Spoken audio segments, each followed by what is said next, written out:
Hello guys, welcome back to my channel. ये video रहेगा unit 5 visualizing nation का, chapter 1 nationalism Europe, class 10th। तो दोस्तों ये जो लेसन है वो शुरू ऐसे होता है कि 18th और 19th सेंचुरी में आर्टिस्ट और जितने भी राइटर्स थे सबको आइडिया मिल गया कि we should not personify the nation, idea of nation. कैसे पर्सोनिफाई करेंगे? नेशंस को अब रिप्रेजेंट किया गया as if for a person, they are a person, एक पर्सन की तरह पर्सोनिफाई किया गया। So what is personification? Personification is just conveying the idea through some specific objects. यहाँ पे ह्यूमन को एक ऑब्जेक्ट की तरह यूज़ किया गया, ह्यूमन को पर्सोनिफाई किया गया कि ह्यूमंस की नेशन है। और जो अपनी बात कहते हैं कि nations were not represented as female figures, female figure को यूज़ किया गया। बट दोस्तों यहाँ पे याद रखना, female figures that were chosen to represent the ideas, they did not have any real life connection with women. Real life connection women के साथ, रियल लाइफ की वुमेन के साथ कोई कनेक्शन नहीं ना दोस्तों। कोई भी ये ऐसा नहीं है कि आप ओरिजिनली देख पाओगे, ये एब्स्ट्रैक्ट आइडिया है, ये तो सिर्फ कॉन्क्रीट आइडिया देने के लिए है। So the female figure was used to convey the concrete idea, to give the concrete idea to the audience. Audience को देने के लिए, लोगों को आइडिया मिले, इसलिए वो फिगर्स को यूज करते हैं। ठीक है ना? अच्छा, अब क्या हुआ कि thus the female figures became the allegory of the nation. What is allegory? So the symbol or the symbol that is used to convey the abstract idea, एक बड़ा आइडिया जिसको कन्वे किया जाता है, जैसे लिबर्टी हो गया, जस्टिस हो गया, इक्वलिटी हो गया, सबके लिए, जिसका एक लिटरल मीनिंग होता है, one is in the text जो लिखा होता है ओरिजिनली जो मीनिंग होता है, और दूसरा जो है हमारा सिम्बॉलिक मीनिंग होता है जो हमें पिक्चर थ्रू पिक्चर्स इमेज समझ आता है। अच्छा, आगे क्या कहते हैं, एग्जाम्पल देते हैं। फ्रेंच रेवोल्यूशन के टाइम पे दोस्तों बहुत सारे फ्रेंच आर्टिस्ट ने, राइटर्स ने यूज किया है इन आइडियाज को to represent the ideas of liberty, equality, fraternity, justice, republic through, they were represented through some specific objects. Objects कैसे? जैसे रेड कैप का सिंबल होता था लिबर्टी के लिए। अच्छा, ब्रोकन चेन का सिंबल होता था सिंबल ऑफ लिबर्टी या फ्रीडम के लिए। ठीक है, एक ब्लाइंड फोल्डेड वुमेन जो कि वेटिंग स्केल कैरी कर रही है दोनों हाथों में, वो था सिंबल ऑफ जस्टिस। ऐसे ही सिंबल्स बने हैं और उनके मीनिंग लिखे हैं किस लिए यूज होता था। ऑन द इसी चैप्टर के खत्म होते विजुअलाइजिंग नेशन का जो पेज आप मोड़ोगे खत्म हो जाएगा चैप्टर, एक ही पेज का चैप्टर है। तो आप पेज मोड़ोगे तो आपको पीछे एक टेबल मिलेगा, उसके अंदर सिंबल्स और वो लिखे हैं कि क्यों पढ़ना है, क्यों एक सिंबल यूज हुआ, तो वो भी आपको याद रखना है। ठीक है, याद करने के लिए।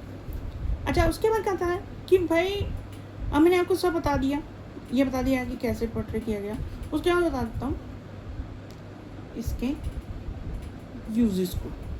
Uses of symbol across the Europe. तो बहुत सारी कंट्रीज में क्या किया, लेकिन हमारे केस में दो कंट्रीज के बारे में बताया गया। एक थी हमारी फ्रांस, एक है हमारा जर्मनी है, तो दोनों में यूज़ किया गया। तो फ्रांस में क्या किया गया, इन फ्रांस, ठीक है, शी वॉज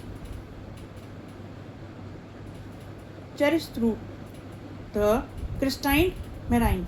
इस आइडिया को कैसे किया गया, a popular Christian name that was used to represent the idea of people's nation. Christine Marianne के स्टैचू से क्या किया गया, उससे आइडिया लिया गया of the people nation. France है, राष्ट्र है, लेकिन लोगों का राष्ट्र है, लोगों की कंट्री है, इसे बताने के लिए किया गया।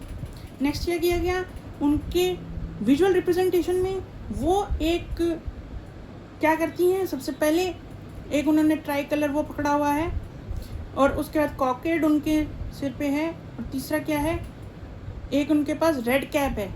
रेड कैप दोस्तों लिबर्टी का सिंबल है, याद रखना है यहाँ भी।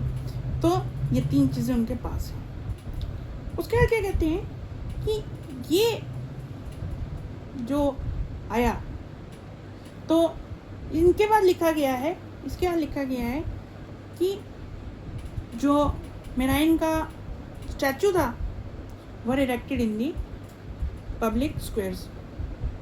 टू रिमाइंड, पहला पार्ट क्या करना था कि इससे लोगों को रिमाइंड कराना था that this is the Christian Marianne statue is the symbol of national unity and the people should relate to it and, ठीक है, कि लोग इससे रिलेट करें, इसलिए पब्लिक स्पेस में लगाएंगे। दूसरा, ये नेशनल सिंबल है यूनिटी का, हमारे राष्ट्र की एकता का सिंबल है उनकी।